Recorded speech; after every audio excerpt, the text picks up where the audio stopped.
One man, one mission, to rid the world of chronic anxiety once and for all. The Anxiety Guy, Dennis Simsek, shares his personal transformation from living a life filled with overwhelming worry to becoming a full-fledged positivity machine, a leading authority in generalized anxiety. Dennis gets to the truth of your mental health challenges and sets you on a path to transforming each and every area of your life. Here he is, the one and only, the Anxiety Guy. Welcome, everyone, to episode number 291. I'm Dennis Simsek. This is the Anxiety Guy podcast. Thank you for joining me today. This podcast episode is brought to you by my latest book, F Coping, Start Healing, which you can find on Amazon today. This book will break down everything you need in order to understand this healing journey better and give you the tools to do so. F Coping, Start Healing on Amazon. Check it out. And warriors, I'm always looking to create content based on what people need, not based on what I feel is best. I look around and I gather questions, and as I gather those questions, I find patterns within people. And of course, I have to be very, very respectful, as we all do, in terms of what stage someone is in their healing journey. Because we can't only talk about the beginning stages of anxiety. No. We can't only talk about beyond anxiety and after an anxiety disorder. No. We have to be respectful. We have to be understanding, and we have to stay curious. And today's podcast episode is about the stages that we must go through. I'm building on a recent Instagram Live that I did because it's necessary. And I want to share with you some of these stages so that you can understand what needs to be done and where you are.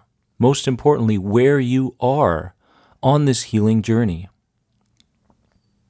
Step 1 in healing has a lot to do with environments.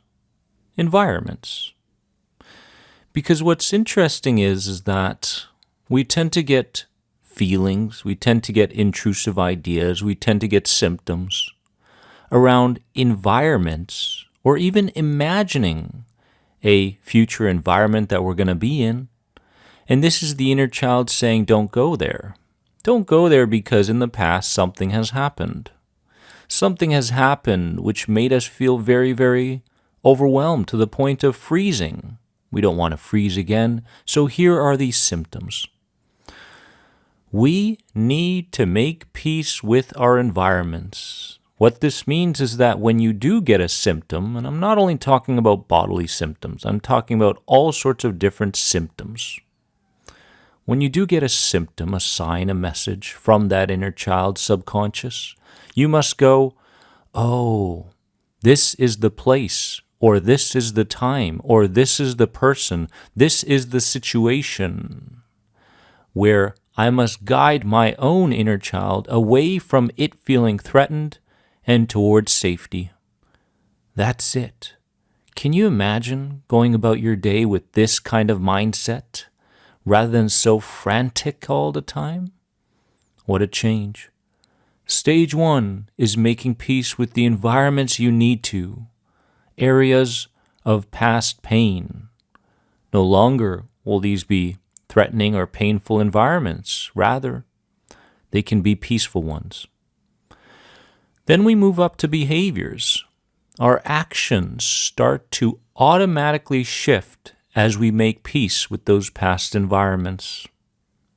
We start to go, oh my gosh, I did X without even knowing that I did X.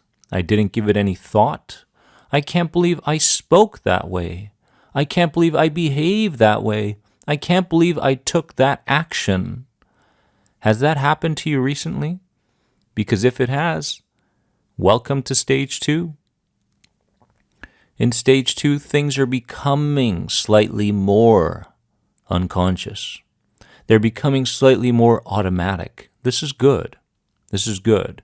Your behaviors are shifting away from preventing the worst from happening and towards creating the best for you. Then we move to stage 3. Our skill sets start to become automated. We start to feel again. When I mean skill sets, I'm talking about feeling states. States where you start to go, I feel X. On my healing journey, I didn't feel inner peace for years. I didn't even know what that was. I thought that anxiety was normal. It's just an everyday thing. Wake up with it, go to bed with it. But in stage 3, after we heal our environments, after we shift our behaviors, we start to feel things. You're going, wow, I had that 1 hour of total peace. Or wow, I let myself go and I actually laughed. Or wow, I'm learning how to smile again. These feeling states are coming back into your life because you're doing the inner work. And when they do, you must say welcome. Welcome, new feeling. Yes, you can stay. You can stay. It's safe here. But many times we get in our own way, don't we? We start to go, oh, it'll never last. Go back to worry. Worry is comfortable. Worry has certainty attached to it. Worry is familiar. Worry is safe for many people. Safe, but not where you're supposed to be. So we start to develop these skill sets, these feeling states. Then we move to stage 4. In stage 4, our beliefs, our unconscious ones that were created between conception and the age of 7, and our conscious ones start to find harmony. So our subconscious beliefs and our conscious beliefs start to understand each other. They start to become one. You start to feel the way you think. You start to feel the way you act. There's no longer this push, push, push, but at the same time, there's something that you're dragging. No. That emotional baggage you are starting to let go of now. Because in stage 4, when your beliefs start to find harmony between subconscious and conscious, you start to see the world in a more clear manner. No longer are you the victim of other people's beliefs. No longer do you take somebody's opinion and go, oh, yeah, they must be right. No, you have your own brain. You have your own heart intuition. You have your own gut instinct. So when intelligence, intuition, and instinct are working together, your beliefs, subconscious and conscious, are working together, and you start to feel like you no longer have to give so much effort into things, even your own healing. What a beautiful place to be. After all the effort that you were putting in, now you can take a step back and say, I trust. I trust and I have faith that I'll be led to the next chapter. I'll continue to stay aware, but I choose not to fight anymore. I choose not to strive anymore. I have faith in something I don't understand, and that's okay. Then we move up to stage 5, identity, who I am and what I deserve. You start to get in touch with these moments where you go, wow, there's so much more to life. And wow, everything I ever wanted was already right here in front of me. That's the truth. You are already wealthy. Just look around you. Many anxiety sufferers don't really realize what they have. They have beautiful connections with others. They have people that care about them. They have a roof over their heads. They have a warm shower. They have food. You live better than kings and queens used to, but we don't realize it. We want more, more, more. The truth is that in stage 5, you start to feel like you're becoming someone else. Because the process is you are an artificial version of you, then you become your desired self. I am a social butterfly, I am the rock, I am whatever I am, I'm creating something. Then after that identity creation, you start to move towards someone you don't even know. You don't even understand who you are. You're nobody. Can you live with the idea of being nobody? The ego dies. The inner child is at peace. The conscious mind no longer desires things it doesn't have to desire anymore. You are at peace. You have automated your positive feeling states. Your identity determines everything. Your identity determines the health of your body. Your identity determines your emotional states as you go through the day. Your identity determines what you say to people. Your identity determines what you believe. It is everything. And once you feel like your I ams are changing, you move up to stage number 6.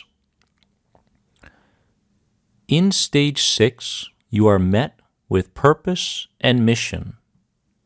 There is a feeling of effortless manifestation and attention towards fulfilling work. Keyword, fulfilling work. I'm not talking about your job. I'm not talking about your career. Yes, your purpose and mission can have something to do with a career, but it doesn't have to. So at this point, you start to go, wow, I truly know what I need to do here now. I truly know who I need to help. I truly understand now what this life is all about. So in the beginning, we make peace with our environments.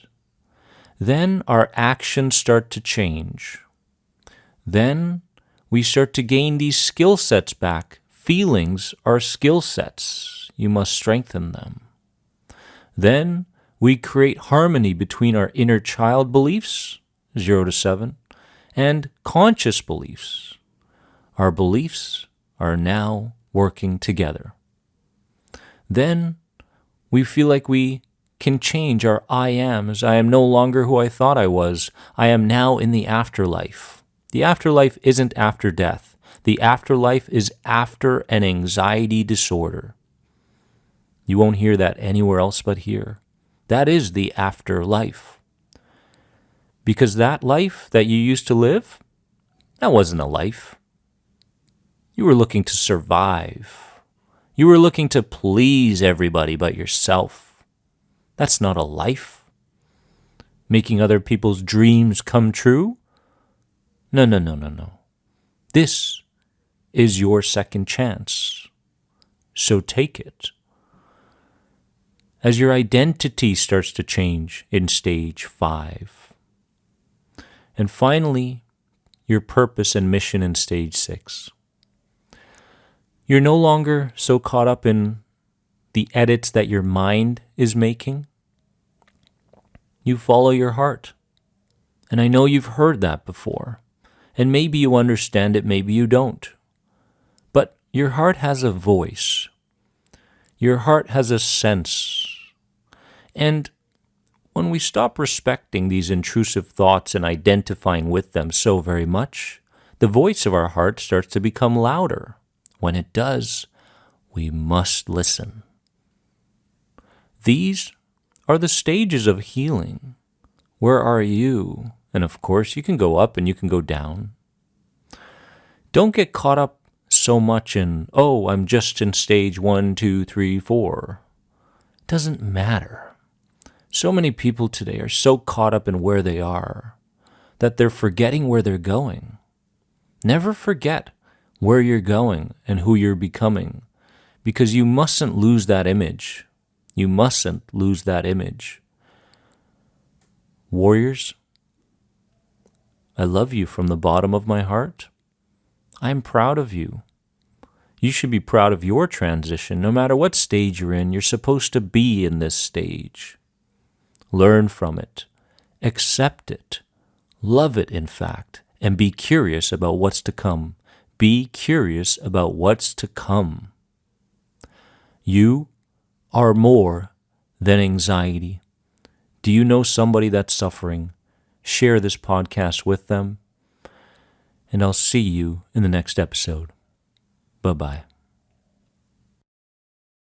Thanks for being an important part of the Anxiety Guy podcast community. If you enjoyed this podcast, please leave a positive rate and review. If you're searching for further support on your road to recovery from anxiety, head over to anxietyexit.com and take part in the powerful End the Anxiety program based around the CBT model. If you're searching for a more one-on-one approach, you can sign up now for personal coaching sessions with Dennis via Skype. Remember, you are more than anxiety. See you in the next episode.